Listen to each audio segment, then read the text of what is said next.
Bienvenidos al ciclo de entrevistas de Mega Salud en esta segunda temporada. Para iniciar este nuevo año tenemos la presencia de un colega de excelencia, nos visita desde Uruguay, Omar Álvarez Zelaya. Él es licenciado en Educación Física, Recreación y Deporte y es licenciado en Fisioterapia y Rehabilitación. Bien, también debemos mencionar que cuenta con un máster en actividad física y salud y también ha sido disertante en varios congresos internacionales sobre ejercicio terapéutico, entrenamiento funcional y tendinopatías de miembros inferiores, entre otros. Lo más importante a destacar, es fundador de Uruguay Fisioterapia, Centro de Rehabilitación y Formación. Vamos a dar comienzo a la entrevista sobre lesiones musculares de miembros inferiores. Bienvenido, Omar. Bienvenido. Bueno, muchas gracias, Gabriela y Melina por la invitación. Pero bueno, agradecerles nuevamente. Siempre es lindo poder compartir y tener espacios para compartir con colegas de otros países. Bueno, me ha tocado últimamente de Brasil, la última entrevista que tuvimos, y bueno, ahora de Argentina, por suerte. La verdad que siempre es lindo charlar sobre lo que ustedes hacen ahí también y bueno, lo que hacemos nosotros por acá y compartir un poco las experiencias, que de eso se trata un poco para poder crecer. Exacto, bueno, bienvenido desde ya. Y para comenzar a hablar, quisiéramos que nos digas qué son las lesiones musculares y cuáles son las más frecuentes en los miembros inferiores.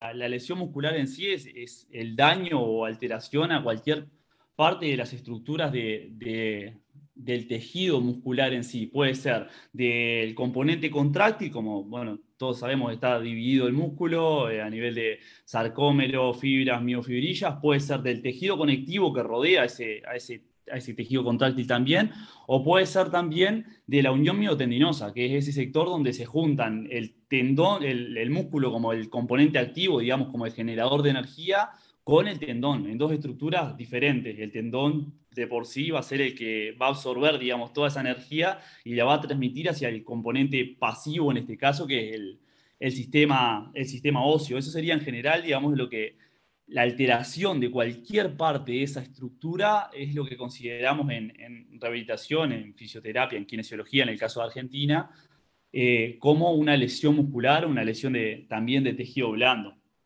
También otra cosa importante destacar que no siempre que pensamos en lesión muscular pensamos en ruptura. Eso es algo importante. Hay lesiones musculares que son lesiones funcionales. Puede haber una lesión muscular sin que haya un gap o una ruptura, una alteración del tejido, sin que se rompa el tejido, puede haber una lesión muscular. Eso ya varios consensos internacionales nos lo han dejado bastante claro y bueno, ahí yo me reía de día justo en Argentina también, a nivel de hasta de la prensa lo están manejando de esa forma, porque muchas veces informan, bueno, tal jugador no va a estar presente para el siguiente partido por una sobrecarga muscular. Y de repente antes no era tan común eso de escuchar de que el jugador iba a estar fuera de un partido por una sobrecarga, sino que el jugador jugaba igual y bueno, muchas veces terminaba lesionando. Hoy en día lo que son la gestión de las cargas es mucho más cuidadosa y se sabe que, digamos, que si el jugador se lesiona, va a estar mucho más propenso como antecedente a tener otra lesión muscular, muy probablemente o en esa región o en alguna parte de la cadena cinética también de movimiento. Lo que te quería preguntar es cuáles son ahora que esto va destinado al público en general, está muy bien lo que estabas mencionando del periodismo, que es verdad, antes no se le prestaba atención a eso, y ellos mismos también hacen hincapié en, bueno, tenemos que priorizar al jugador, es importante que realice el trabajo desde fisioterapia, y ellos también de una u otra manera se van sumergiendo en este mundo y también van informando. Entonces, me gustaría, ya que estamos mencionando lesiones musculares, que nos expliques cuáles son los principales mecanismos de lesiones musculares en el deporte. Bien, en general, digamos, cuando yo creo van cambiando de la forma en la que informan, valga un poco la redundancia, de que el periodismo también va pasando por todo este proceso educativo, que obviamente que sale de los clubes, ¿no? De cómo informan la lesión muscular. Bueno, en general, mira, las lesiones musculares a nivel de miembro inferior, si nosotros agarráramos un 100% de las lesiones deportivas, nosotros diríamos que el 50% de ese 100% son lesiones musculares. Si agarramos el 100% de las lesiones de toda entidad, de cualquier entidad a nivel de miembro inferior, sabemos que el 50% son lesiones musculares. ¿Tá? Entonces ahí, bueno, tenemos diferentes tipos de prioridad, digamos, las lesiones más comunes de ese 50%, nosotros podríamos decir que, bueno, que hasta un 30% son más o menos lesiones de la región posterior, de la musculatura flexora, ya sea de isquio y principalmente de bíceps-femoral. Son las lesiones más comunes en el deporte. ¿Tá? Si tenemos un 100% de la totalidad solamente de lesiones musculares, diríamos que un 30% son lesiones de isquio y principalmente de bíceps femoral. Cerca de un 18% son lesiones de aductor.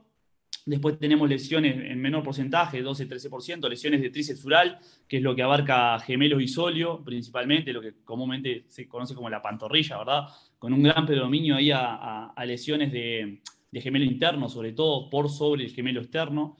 Después tenemos lesiones de cuádriceps, casi por último, más o menos un 12% de ese 100% son lesiones de cuádriceps, que a veces por ser un músculo tan grande tendemos a pensar de que bueno, se puede lesionar un poco más y todo eso, pero ya vemos que está en cuarto lugar. Y después, nada, otro porcentaje, aproximadamente 19% de lesiones de otra entidad, gemelo externo, sóleo. Eso sería cómo se engloban por prioridad cuáles son las lesiones de las más comunes a las menos comunes en el deporte de miembro inferior. Bien, y ya yendo al tratamiento de estas lesiones, en la fase aguda, ¿existen protocolos para tratarlas? ¿Nos podrías explicar un poco cuáles son? Sí, mira, en 2012, si no me equivoco, hubo un consenso internacional que se denominó el Consenso de Múnich, donde ahí lo que se juntaron los especialistas y empezaron a definir cuáles eran principalmente, dónde iban a clasificar y cómo iban a poner las taxonomías de las diferentes lesiones musculares, cuál era cuál. Y a partir de ahí también se fue denominando, bueno, cuáles eran las principales mecanismos de lesión muscular a nivel del deporte. Si nosotros pudiéramos hacernos un mapa en la cabeza de grandes categorías de lesión muscular sin entrar en mucho detalle, nosotros sabemos que tenemos lesiones musculares directas y lesiones musculares indirectas en general. Aquellas lesiones musculares indirectas son en aquellas que no hay traumatismo. Por ejemplo, no viene otro jugador y me golpea, sino que se producen por cuenta del deportista. Y ahí tenemos lesiones más de tipo neuromusculares, como puede ser, por ejemplo, lesiones por fatiga, donde el jugador se siente fatigado en el día a día y manifiesta a su entrenador o a su preparador físico este tipo de molestia, sabiendo que obviamente que en el proceso de entrenamiento en sí ya hay molestia en general, porque el proceso de entrenamiento es un proceso de ruptura y mejor reparación. Pero cuando estas molestias se acentúan más, podemos estar en presencia de una lesión muscular funcional. Después tenemos también dentro de estas lesiones funcionales, lesiones relacionadas con el DOMS, por ejemplo, que son el dolor muscular de aparición tardía, y en esto también se está haciendo como bastante énfasis en el manejo de las cargas, en que quienes dirigen las cargas de entrenamiento hagan un manejo adecuado de las cargas a través de evaluación. Bueno, no es menor por eso la incorporación del GPS hoy en día, ese tipo de manejo de cargas, de los cuestionarios de wellness, donde al deportista se le pregunta, pasado el entrenamiento, qué tan duro consideró que fue ese entrenamiento, cuestionarios de sueño y de descanso, medidas de hidratación, que es otro gran origen de lesiones musculares también, las alteraciones nutricionales, cuestionarios psicológicos. Nada, ya me fui un poco por las ramas, pero en general tenemos ese tipo de lesiones funcionales y lesiones estructurales. Después las lesiones estructurales son aquellas que nosotros conocemos como desgarros, en general. Que podemos tener desgarro tipo 1, a lo que se llama también distensión, que en ese caso no hay un gap muscular formado, sino que lo que hay es una alteración de la ecoestructura en general. Es decir, el músculo se distiende, pero no llega a romperse, se distiende. Entonces, normalmente esa lesión es de menor entidad. Después tenemos, desgarro grado 2, donde normalmente ya hay hematoma, ya hay un gap, o desgarro grado 3, donde también ya hay hasta incluso avulsión tendinosa, o sea, el músculo o se rompe en su totalidad, o se rompe incluso a nivel donde se lleva un poquito de hueso, diferentes tipos de desgarro, y después lesiones musculares directas, que son aquellas donde de repente un jugador golpea a otro con la rodilla en el cuádriceps, por ejemplo, y se da un mecanismo directo de contusión y se produce una lesión muscular. Puede ser con gap, puede ser también con hematoma y con edema. En general, se hizo como esa gran clasificación de las lesiones musculares y sus posibles causas en general. Después, bueno, se definieron protocolos de abordaje, lo que son los mecanismos del abordaje agudo de la lesión muscular también. Pero bueno, si nos hiciéramos ese mapa de la cabeza, nos ordenaríamos de esa forma en general. Lesiones musculares indirectas, lesiones musculares directas, lesiones musculares más funcionales, donde no hay un agujerito, no hay un gap en el músculo, y lesiones musculares más estructurales, donde sí está ese pequeño agujerito, o no en el caso de lo que comúnmente conocemos como una distensión, que es una lesión muscular grado 1. Es muy importante lo que estás mencionando porque anteriormente solamente se focalizaba en el tipo de lesión y en base a eso el tratamiento, pero no se prestaba atención al resto de los factores. Recordar los factores intrínsecos, extrínsecos que pueden producir la lesión y también que es importante la hidratación. Antes se le tomaba como una entidad aparte que solamente era el control nutricional, el hecho de incorporar los test y los cuestionarios, la periodicidad de la carga, que es muy importante, el hecho también de aunar criterios con los preparadores físicos, que eso hace también a ayudar al equipo y al deportista también. Es un trabajo multidisciplinario y es importante la comunicación. Ni que hablar, es como vos decís, hoy en día la comunicación entre el fisio, o en el caso de ustedes en Argentina, el kinesio y el preparador físico es prácticamente una mancomunión, porque son ellos los que definen las cargas, son ellos quienes definen los criterios, son ellos quienes identifican a través de la evaluación, en este caso kinesiológica o fisioterapéutica aquí en Uruguay, cuáles son los factores de riesgo controlables, porque ahí después entramos en otra discusión aparte, decimos, bueno, ¿existe o no la prevención de lesiones? Porque si nosotros agarramos un mapa de riesgo de, por ejemplo, vamos a otro tipo de disfunción, un dolor lumbar, por ejemplo, y armamos un mapa de riesgo de cuáles pueden ser las posibles causas del dolor lumbar, y nosotros se nos arma un mapa en la cabeza gigante. Y podemos, a ver, si decimos, bueno, si encontramos a un fisio o a un kinesio que pueda controlar de forma medible todos estos factores de riesgo, estamos ante la presencia de un genio, la verdad, porque es imposible controlar todos los factores de riesgo de una lesión. Entonces ahí entramos en esta discusión de decir, bueno, la prevención de lesiones, ¿existe? ¿Es real que nosotros prevenimos lesiones o quizá no deberíamos bajar un poquito del caballo y decir, bueno, lo mejor sería, bueno, identificar aquellos factores de riesgo que son controlables y medibles para generar un entrenamiento coadyuvante que disminuya la posibilidad de un evento lesivo? Sí, tal cual. Tal cual, muchas veces sí, es que es general, prevención de lesiones, bueno, para generalizar un poco, pero para que se entienda más o menos el trabajo que realizan. Pero sí, la idea es esa, trabajar en todo el proceso para evitar que se produzcan las lesiones, evitar la aparición de lesiones. Por eso me gustaría también, ya que estamos desarrollando este tema, que nos describieras cuáles son las fases del tratamiento de las lesiones musculares. La lesión muscular específicamente, vamos a tener como 3 grandes fases en lo que es el tratamiento de la lesión muscular. Y bueno, y acá empezamos a meternos en el tema bueno, de los mitos, del famoso día 21, de que si es una distensión puede entrar antes. Y bueno, acá se entran los apuros si vamos al deporte profesional en sí, en que el deportista vuelva lo antes posible. Ahora, en eso de que el deportista vuelva lo antes posible, ya tenemos un marcador que es una lesión muscular actual. Si nos vamos para atrás y hacemos una evaluación de antecedentes de ese deportista y ya tuvo otras lesiones musculares, estamos hablando de que la probabilidad de que tenga una nueva lesión muscular es realmente grande, y los plazos muchas veces no acompañan este tipo de procesos de decir, bueno, mirá, tenemos un mínimo de la rehabilitación de la lesión muscular grado 2, donde se formó el gap, de 28 días, mínimo. Y sin hacer una evaluación de antecedentes ni evaluación de factores de riesgo de un deportista. Por ejemplo, para conocer esta fase, en realidad deberemos conocer un poco de las fases en general de la lesión muscular, que son 4, de cómo se produce la lesión muscular. Yo voy a tener una fase degenerativa en las primeras 24 horas, donde se sigue degenerando, se sigue destruyendo. Voy a tener una fase inflamatoria, luego aproximadamente hasta las 72 horas. Después voy a tener una fase regenerativa y una fase fibrótica, que esa fibrosis puede ser o problemática o no problemática de acuerdo a cómo se haga la rehabilitación. Eso en cuanto a las fases de la lesión en sí. Las fases de la rehabilitación son 3, ¿tá? Que también dentro de la fase 1 se va a dividir en un subtipo 1.1 y 1.2, pero dentro de la fase 0, que vamos a la primera, es donde se hace el abordaje de la lesión aguda. Bueno, ¿qué hacemos? El deportista se lesionó hoy en un partido. ¿Qué hacemos? Jugador de Godoy Cruz de Mendoza, por ejemplo, ya que estamos ahí, donde jugó Morro, gran jugador también. Sí. No sé qué cuadro serán ustedes dos, pero bueno, Godoy Cruz es fuerte en Mendoza. Sí, Godoy Cruz.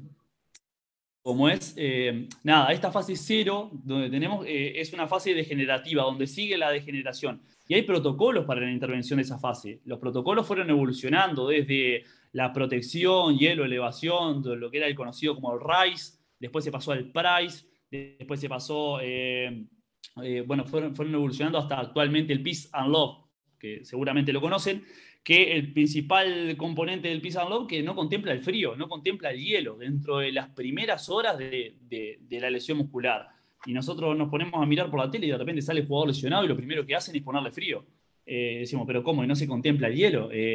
Está contemplado que esa primera fase de la lesión muscular, si se confirma que es una lesión muscular, el mecanismo inflamatorio es favorable, porque es a través del mecanismo inflamatorio que van a llevar las nuevas células para la mejor reparación posible. Ahora, si yo voy en contra de ese mecanismo inflamatorio y lo tapo de hielo al principio, ese mecanismo inflamatorio estoy intentando sacar un posible protector que tengo.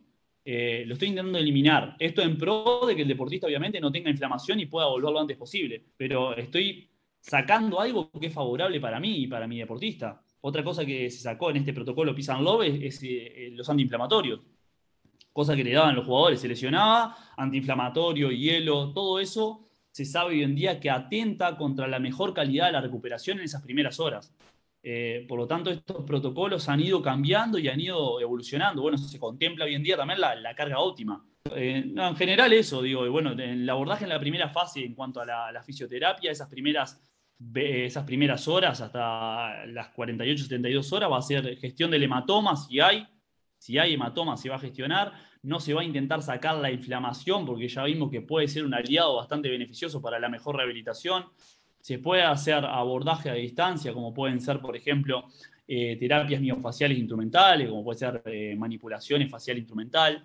Se va a intentar mejorar lo que son los mecanismos de celularidad en cuanto a la zona, como puede ser, por ejemplo, la aplicación de un TECA a nivel de aparatología en general, pero bueno, ya aplicando también cargas del principio, evaluando obviamente la situación actual del deportista.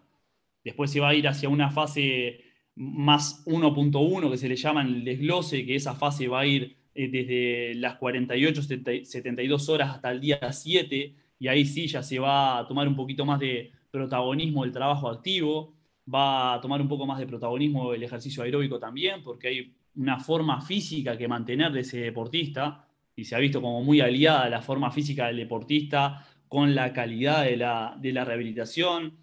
También se pueden utilizar otras técnicas más ecoguiadas de tipo invasivo, como puede ser, por ejemplo, una electrólisis percutánea intratisular o microelectrólisis percutánea ecoguiada. En el caso nuestro, ese tipo de técnicas las derivamos solo en el caso cuando hay complicaciones con lesiones musculares, como puede ser una fibrosis osificante, por ejemplo, otro tipo de patología donde ya la cicatriz es la que está generando el problema y no solo la ruptura.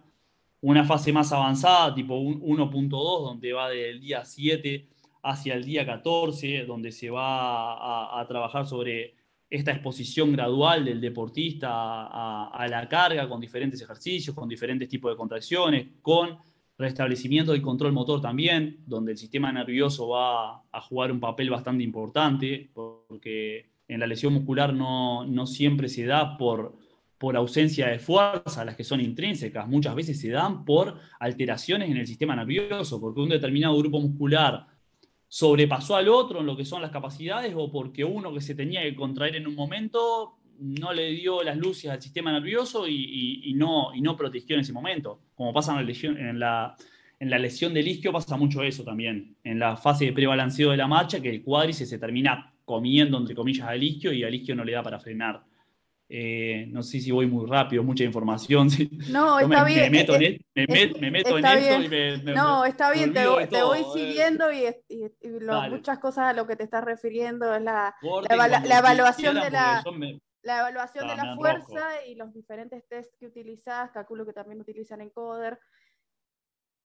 Claro, sí, mira, en realidad utilizamos ahí en Uruguay Fisioterapia utilizamos Dynavant, que es un software que fue realizado por uruguayos que es bastante parecido a un encoder. En la rehabilitación lo que te mide bastante similar al encoder es en realidad que una determinada contracción te la mide en grados por segundo, porque es un mecanismo angular, Ah, pero funciona igual, o sea, sirve para comparar asimetrías de forma objetiva, es decir, tenés tanto más de fuerza específicamente en la pierna derecha que en la pierna izquierda, en tanto grupo muscular. Nada, estaba terminando la fase de la rehabilitación muscular y en la última fase, bueno, nos falta la fase 2 y la fase 3. La fase 2 iría del día 14 al 28. Imagínense, como para explicarle a los dirigentes de un club que yo tengo al deportista y ya vamos 28 días de rehabilitación y todavía no me lo suelto. Y más si ese deportista tiene antecedente de lesión muscular. Es difícil, y más si ese deportista es determinante para el rendimiento del club, y más si el club viene mal de repente.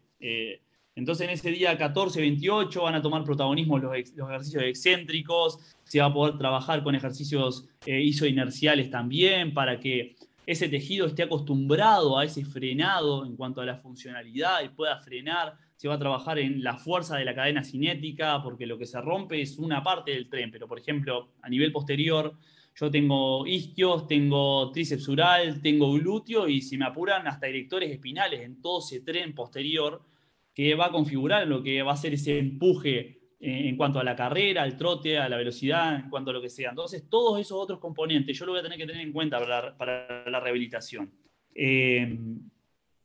Nada, y la última fase sería, bueno, a partir de ese día 28 sería como el alta deportiva, sí coincide el alta médica con el alta deportiva. Hay que ver, hacer una evaluación si los niveles de fuerza están adecuados, si la capacidad contráctil es la adecuada, si no tiene dolor. Ahí entra mucho lo que tú decías hoy del trabajo multidisciplinario. Hay deportistas que llegan a esta última fase, día 28, y no se encuentran preparados para volver. O ya se lesionaron tantas veces que en la cabeza saben que se van a volver a lesionar. Entonces, bueno, me viene un psicólogo deportivo, no cualquier tipo de psicólogo, un psicólogo deportivo, con cuestionarios de autoeficacia. Y me dice, bueno, mira, Omar, este deportista, este paciente, tiene una autoeficacia de 50/100 y a mí todavía no me sirve. Tenemos que trabajar en psicología, tenemos que trabajar esa cabeza. O me hacen una evaluación nutricional y el nutricionista me dice, mira, Omar, este deportista no me toma agua nunca y que piensa que por tomar mate 2 o 3 veces al día ya se está hidratando. O otras estrategias nutricionales donde de repente en lo que es la nutrición en general, determinado grupo de alimentos, como se sabe, no sé, remolacha, suplementos, lo que sea, ayudan a mejorar la probabilidad de recibir la lesión muscular y no lo está implementando. Y bueno, todo ese combo empieza a hacer de que la lesión muscular sea algo como complejo de rehabilitar en el marco de las exigencias de rendimiento hoy en día. Clarísimo las fases, la verdad que eh, es así como decís, el trabajo interdisciplinario posteriormente a la rehabilitación para ya llevar el jugador al campo de juego.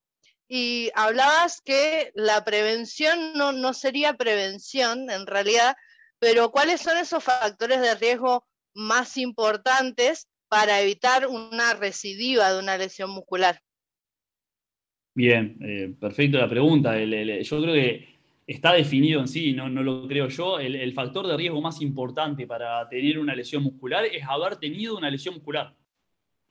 Por eso el cuidado que hacíamos referencia al principio de cómo hoy en día, si los deportistas se sienten fatigados o con fatiga excesiva en un grupo muscular, no juegan un partido.